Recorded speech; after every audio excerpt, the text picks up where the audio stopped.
Hello and welcome to Gar1onriva's Bottom 5. Bottom 5 is just like the top 5 except it is the 5 worst as opposed to the 5 best. And today I'm going to be looking at my bottom 5 Pokémon type matchups. There are two things to remember. One, that these are my personal opinions, so please don't tell me I'm wrong. And also that these are limited to the ones from the gens currently released. So if they mix around some things in Gen 7, I may have to relook at this. Starting off with number 5, Steel versus Water. I quite like the Steel type, which is why it astounds me whenever I realise that Steel attacks are weak when attacking Water types. What sense does that make? Last I checked, Steel ships tend to cut through the water pretty well, but the main problem I have is that it's not actual water you're attacking, because yeah, if you swipe a Steel sword through a pond, it will do very little to the actual pond. But similarly, if you put an electric current through a pond, the pond won't really mind. It's more that there are creatures who require water and are heavily water-based as opposed to actual living water. So if you electrocute, say, a shark, it will not like it. Similarly, if you hit a shark with a sword, I'm sure it'll do as much damage to the shark as it would to a leopard. So it doesn't make sense why Steel is weak against water. Number 4. Rock versus Ice. To be honest, this is more about the ice than the rock, but it's about rock's effect on the ice as opposed to the other way around. Ice is weak against rock attacks. It shouldn't be. It should be the other way round. Ice should be super effective against rock.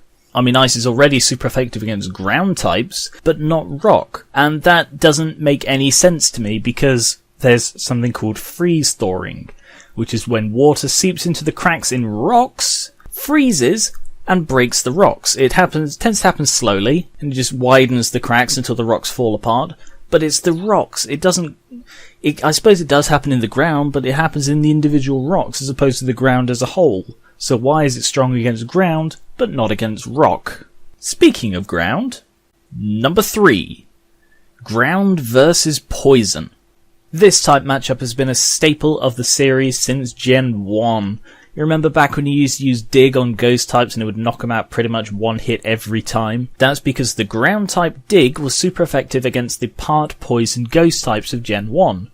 But why is ground super effective against poison? If you pour sand on a stinger, does it lose its edge? Does it become less poisonous? I don't see any logical reason for why ground would be super effective against poison.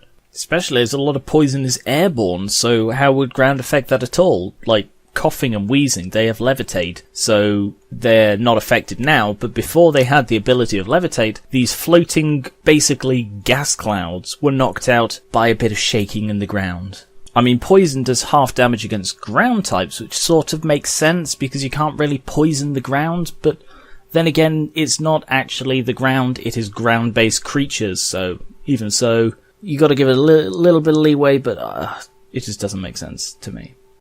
Number 2. Grass, Water, Fire and Electric versus Dragon.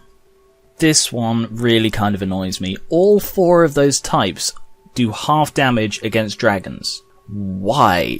What possible reason for that could there be, other than in Generation 1 they wanted to create a super type, so they made all of the starters weak against it.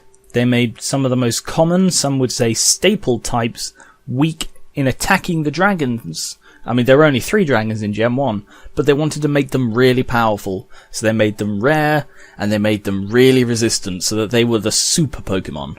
And even now, they've never really rectified that. They just keep adding new things, and they haven't actually depowered the dragons, because they do still want this super power.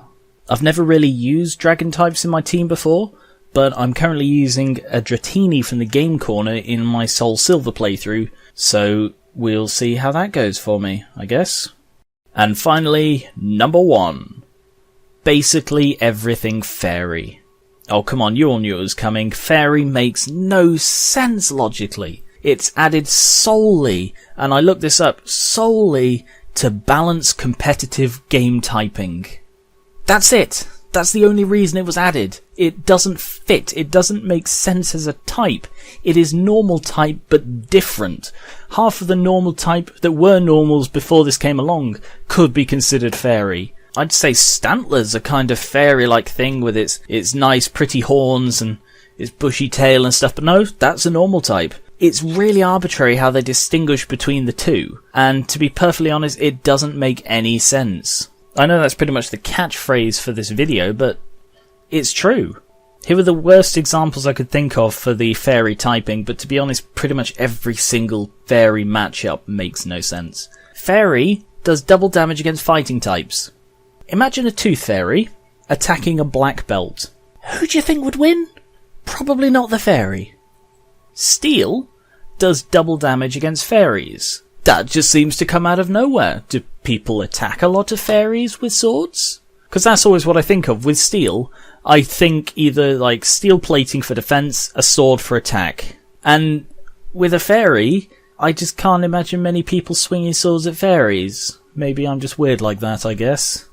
And of course, dragon does no damage against fairies. The only logic I can think of for the fairy-dragon relationship is dragons don't tend to survive fairy tales. But beyond that, I can't think of anything, and to be honest, it is just as a way to counteract the high superpower of dragons by giving a random spattering of normal types immunity to it. And that's all fairy is. It is there to balance the game a little, and they do it in such an arbitrary way. It's like, oh shit, how do we balance all these random things? Let's make one new type that has all of these really odd type matchings, and we'll just basically have it normal but different. Therefore, we could do what the hell we want with it, because no one can say, hey, that's not a fairy, and so, oh, well, the fairy is a very fictional meta concept, so, you know, anything can work. And that about wraps up my ranting about bad Pokemon type matchups. Thank you for listening. Please leave your opinions in the comments below. Are there any of these that you agree with? Are there any of these that you disagree with? Are there worse ones that I missed? Please let me know. I'm thinking of doing a top 5 Pokemon type matchups next. Let me know if that's something you'd be interested in. And give me any other suggestions for top 5s that you'd like to see. Thank you very much for watching, and I will catch you later.